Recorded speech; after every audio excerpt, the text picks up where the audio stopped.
दोस्तों, दी mistake line पर अब तक हमने मिलकर बहुत से इंस्पायरिंग लोगों के बारे में जाना है, डरावने किस्से सुने हैं, हिस्ट्री को समझा है और मिस्ट्री भी सुलझाई है। मगर आज फॉर अ चेंज हम आपके लिए लेकर आए हैं एक लव स्टोरी। जी हाँ, एक रियल लव स्टोरी। लेकिन अगर आप ये सुनते ही इस वीडियो को चेंज करने की सोच रहे हैं तो सिर्फ कुछ सेकंड्स और दे दीजिए। यकीन मानिए, ये बहुत ही कमाल की है। दोस्तों, हमारी लव स्टोरी का हीरो कोई आदमी नहीं बल्कि हमारा मुख्य किरदार एक साइकिल है। इसी साइकिल की बदौलत ये प्यारी सी लव स्टोरी मुकम्मल हो पाई। मिलियन से। इनका नाम है प्रद्युम्न कुमार महानंदिया, जिनका जन्म साल 1949 में उड़ीसा के एक बुनकर दलित परिवार में हुआ था। दोस्तों, जैसा कि हम सभी जानते हैं कि भारत में दलितों को लेकर स्थिति अब भी पूरी तरह से सुधर नहीं पाई है, मगर उस दौरान तो ये मानो किसी गलती जैसा था। बचपन से ही प्रद्युम्न को कई तरह की यातनाएं और उत्पीड़न झेलने पड़े थे। उन्हें स्कूल में बाकी बच्चों से अलग बिठाया जाता।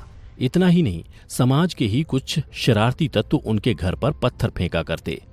मगर अपनी इन परिस्थितियों को प्रद्युम्न ने कभी भी खुद पर हावी नहीं होने दिया। नई नई चीजें सीखने और कुछ कर दिखाने का जज्बा उनके अंदर हमेशा से ही था। कहते हैं कि बचपन से ही प्रद्युम्न को आर्ट में काफी दिलचस्पी थी और वो ललित कला की पढ़ाई करना चाहते थे। मगर पैसों की कमी उनकी राहों में कांटा बन गई, जिसके चलते अच्छे कॉलेज में सिलेक्शन होने के बावजूद वो एडमिशन नहीं ले पाए। मगर कहते हैं ना कि अगर किसी चीज को शिद्दत से चाहो तो वो ज्यादा समय तक आपसे दूर नहीं रह पाती। प्रद्युम्न की काबिलियत को देखते हुए उड़ीसा सरकार उनकी मदद के लिए आगे आई और 1971 में उन्हें दिल्ली कॉलेज ऑफ आर्ट्स में पढ़ाई करने का मौका मिला। लेकिन हमारे साइकिल मैन की कहानी इतनी सीधी कैसे हो सकती है? दिल्ली जाकर भी उनकी दिक्कतें खत्म नहीं हुई। कॉलेज में एडमिशन तो मिल गया, मगर रहने के लिए घर कहाँ था। ऐसे में उन्हें अक्सर फुटपाथ पर सोना पड़ता और पब्लिक टॉयलेट का इस्तेमाल करना पड़ता। लेकिन हर कदम पर उनकी कला उनके साथ थी। कॉलेज के बाद वो शाम को दिल्ली के कनॉट प्लेस पर लोगों के पोर्ट्रेट बनाया करते, जिससे उन्हें कुछ पैसे मिल जाया करते थे। रोज की तरह एक दिन प्रद्युम्न जब कनॉट प्लेस पर बैठे हुए थे तो उनके सामने एक कार आकर रुकी, जिसकी पिछली सीट पर एक विदेशी महिला बैठी हुई थी। उन्होंने प्रद्युम्न को उनका पोर्ट्रेट बनाने के लिए कहा। बिना कुछ पूछे प्रद्युम्न ने उन्हें जल्दी से पोर्ट्रेट बनाकर दे दिया। उस पोर्ट्रेट को देख वो महिला इतनी इंप्रेस हो गई कि उन्होंने प्रद्युम्न से मिलने आने को कहा। अगले दिन प्रद्युम्न उस महिला से मिलने पहुंचे और उन्हें पता चला कि वह महिला कोई और नहीं बल्कि रूस की वैलेंटीना टेरेस्कोवा थी, जो कि दुनिया की पहली महिला अंतरिक्ष यात्री है। पॉपुलैरिटी की तरफ तो ये प्रद्युम्न का बस पहला कदम था। एक दिन तत्कालीन प्रधानमंत्री इंदिरा गांधी के सचिव महानंदिया के पास आए और उनसे इंदिरा जी का पोर्ट्रेट बनाने को कहा। प्रद्युम्न के बनाए पोर्ट्रेट को देख सभी इतना खुश हुए कि उसके बाद से दिल्ली सरकार का रवैया भी उनके प्रति बदल गया। तब तक प्रद्युम्न काफी मुश्किल हालातों से गुजर रहे थे, मगर फिर सरकार ने उन्हें कुछ जरूरी सुविधाएं मुहैया करवाने का फैसला लिया। उन्हें देर रात तक काम करने के लिए बंदोबस्त किया गया। इसके बाद से प्रद्युम्न भी दिन रात एक करके मेहनत करने लगे। मगर शायद उन्हें भी इस बात का अंदाजा नहीं था कि कनॉट प्लेस के कोने में बैठे बैठे उनकी जिंदगी बदलने वाली है। ये किस्सा साल 1975 का है, जब शार्लेट वॉन शेडविन नाम की एक स्वीडिश स्टूडेंट मशहूर हिप्पी ट्रेल को फॉलो करते हुए 22 दिन के टूर पर इंडिया आई थी। जब वो कनॉट प्लेस घूमने के लिए गई और उसने प्रद्युम्न को देखा और उसका पोर्ट्रेट बनाने के लिए कहा, फिर वही हुआ जिसे हम सभी कहते हैं love at first sight. Charlotte को देख प्रद्युम्न इतने नर्वस हो गए कि वो शार्लेट का पोर्ट्रेट बना ही नहीं पाए और उनसे कल फिर से आने के लिए कहा। अगले दिन प्रद्युम्न ने शार्लेट को उनका पोर्ट्रेट बनाकर दे दिया। लेकिन इसके बाद भी शार्लेट प्रद्युम्न से लगातार मिलने आती रहीं और दोनों के बीच गहरी दोस्ती और फिर एक अच्छा कनेक्शन बनने लगा। दोस्तों, किसी भी लव स्टोरी में दो प्यार करने वाले कभी ना कभी मिलेंगे, ये तो तय होता है, मगर वो दिन कौन होगा ये किसी को नहीं पता होता। प्रद्युम्न का केस थोड़ा अलग था। दरअसल उनके पिता प्रोफेशन से पोस्ट मास्टर होने के साथ साथ ज्योतिष की भी काफी अच्छी समझ रखते थे। उन्होंने पहले ही ये भविष्यवाणी कर दी थी कि प्रद्युम्न की शादी दूसरे देश की किसी वृषभ राशि वाली एक म्यूजिशियन लड़की से होगी, जो एक जंगल की मालकिन भी होगी। शार्लेट से मिलने के बाद प्रद्युम्न को अपने पिता की भविष्यवाणी याद आई और मजे की बात तो ये है कि जब उन्होंने ये बात शार्लेट को बताई तो उन्होंने कहा कि हाँ, मैं एक म्यूजिशियन हूँ और मेरा ज़ोडिएक साइन भी टॉरस ही है। और तो और शार्लेट वाकई में एक बड़े एस्टेट की मालकिन भी थी। ये बात करने के बाद प्रद्युम्न को यकीन हो गया कि यही वो लड़की है जिसके साथ उनकी शादी होने वाली है। धीरे धीरे दोनों में प्यार बढ़ता गया और फिर उन्होंने ट्राइबल रीति रिवाजों से शादी कर ली। 2-3 हफ्तों के बाद शार्लेट का वीजा खत्म होने का दिन आ गया और उन्हें स्वीडन वापस लौटना पड़ा।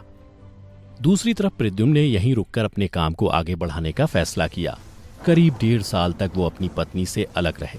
इस दौरान दोनों लेटर्स के जरिए बातें किया करते थे और आखिरकार साल 1977 में प्रद्युम्न ने शार्लेट से मिलने स्वीडन जाने का फैसला किया, मगर उनके पास इतने पैसे नहीं थे कि वो हवाई जहाज का टिकट खरीद पाते। ऐसे में उन्होंने अपने पास मौजूद सारा सामान बेच दिया, जिससे उन्हें 1200 रुपए मिले। और फिर होती है हमारी कहानी के हीरो की एंट्री। उन्हीं 1200 रुपयों में से 80 रुपए खर्च कर प्रद्युम्न ने एक पुरानी साइकिल खरीदी और पैडल मारते हुए वो अपने 6000 किलोमीटर से भी ज्यादा लंबे सफर पर निकल पड़े। जी हाँ, आपने बिल्कुल सही सुना। प्रद्युम्न भारत से यूरोप तक करीब 6000 किलोमीटर का सफर साइकिल पर तय करने वाले थे और गियर के नाम पर उनके पास साइकिल के अलावा सिर्फ एक स्लीपिंग बैग था। अपने प्यार से मिलने की राह में उन्हें तरह तरह की परेशानियां हुई और दिक्कतों का सामना करना पड़ा।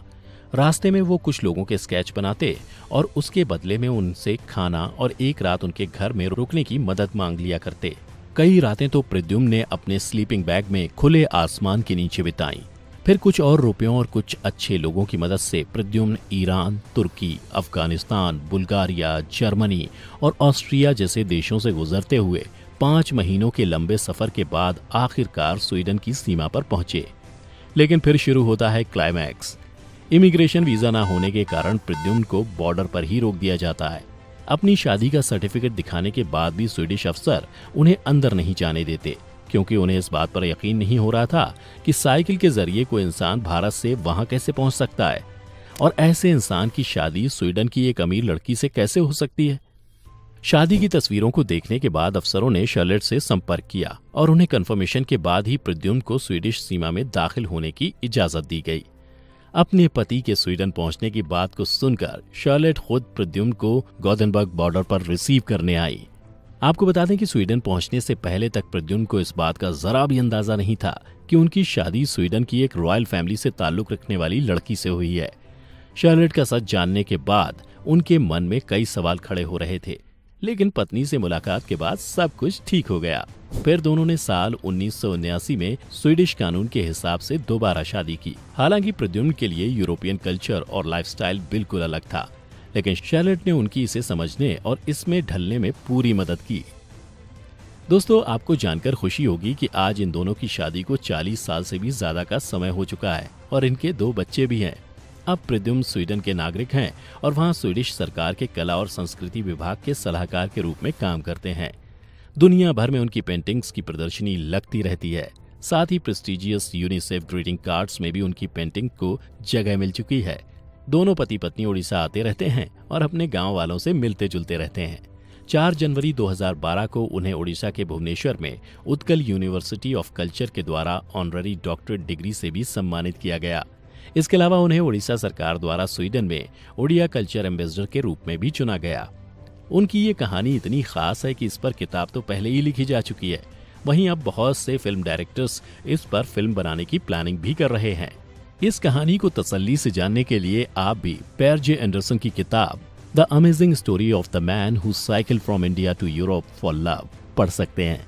दोस्तों, हमारे लिए इस कहानी का हीरो वो सेकेंड हैंड साइकिल है, क्योंकि उसने प्रद्युम्न का साथ ना दिया होता तो शायद ये लव स्टोरी भी अधूरी रह गई होती।